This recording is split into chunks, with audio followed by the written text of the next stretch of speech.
Morning. അപ്പോൾ ഇന്ന് Sunday ആയതുകൊണ്ടും ഇന്നലെ മക്കളുടെ ആർട്സൊക്കെ കഴിഞ്ഞ ക്ഷീണം കൊണ്ടും വളരെ ലേറ്റായിട്ട് എണീച്ചു. ഒരു ലേസി മോർണിംഗ് ആയിരുന്നു കേട്ടോ. അങ്ങനെ എണീറ്റ് ചായയൊക്കെ കുടിച്ച് ഞാൻ എൻ്റെ ഗാർഡനിലോട്ടൊന്ന് ഇറങ്ങി. സൺഡേ ആയാൽ എനിക്കിതാ പരിപാടി, എൻ്റെ ചെടികളെയൊക്കെ ഒന്ന് പരിപാലിച്ച് നല്ല ഹാപ്പി ആയിട്ടിരിക്കാം. അപ്പോൾ അങ്ങനെ ഞാൻ എൻ്റെ ചെടികളൊക്കെ ഒന്ന് നോക്കിയിരുന്ന് വെറുതെ ഒന്ന് അപ്പുറത്തെ തൊടിയിലോട്ട് എത്തി നോക്കിയപ്പോൾ ദേ അവിടെ ഒരു പുള്ളിച്ചേമ്പ് നിൽക്കുന്നു. ഈ ചേമ്പ് പണ്ട് നന്നാവില്ല എന്ന് വിചാരിച്ച് ഞാൻ എൻ്റെ ചട്ടിയിൽ നിന്ന് എടുത്ത് വലിച്ചെറിഞ്ഞ കിഴങ്ങായിരുന്നു. പക്ഷെ ഒരു ഉളുപ്പില്ലാതെ ആ കാട്ടിൽ അതിങ്ങനെ പടർന്ന് വിടർന്ന് നിന്നുണ്ടപ്പോൾ സഹിക്കുന്നില്ല. വേഗം ഒരു കമ്പെടുത്ത് അവിടെയൊക്കെ തട്ടി നോക്കി പാമ്പുണ്ടോ നോക്കാൻ. അങ്ങനെ ഞാൻ സാഹസികമായി അങ്ങോട്ട് എടുത്ത് ചാടി. കുറച്ച് ടാസ്ക്കായിരുന്നു അത് പറിച്ചെടുക്കുക എന്നുള്ളത്. എന്നാലും അത് നിൽക്കണ കണ്ട് സഹിക്കാൻ വയ്യാതെ അത് പറിച്ചെടുത്തപ്പോൾ ഒരു മനസ്സുഖം. അങ്ങനെ കിട്ടിയ സന്തോഷമാണ് കാണുന്നത് കേട്ടോ.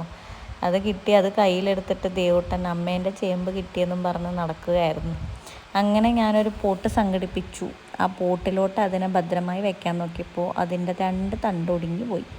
എന്നാലും ഞാൻ ബാക്കിയുള്ളതിനെ അവിടെ ഭംഗിയായി വെച്ച് പിന്നെ ഒരു സ്റ്റിക്കൊക്കെ അവിടെ സപ്പോർട്ടിന് വെച്ചു കൊടുത്തു. മര്യാദയ്ക്ക് നിൽക്കുന്നുണ്ടായിരുന്നില്ല, അതുകൊണ്ടാണ് അതിങ്ങനെ എൻ്റെ ഗാർഡനിൽ ചട്ടിയിൽ നിൽക്കുന്നുണ്ടപ്പോൾ ഭയങ്കര സന്തോഷം. അപ്പോൾ ഇന്നത്തെ ചേമ്പും കഥ ഇവിടെ കഴിഞ്ഞിരിക്കുന്നു. ബൈ.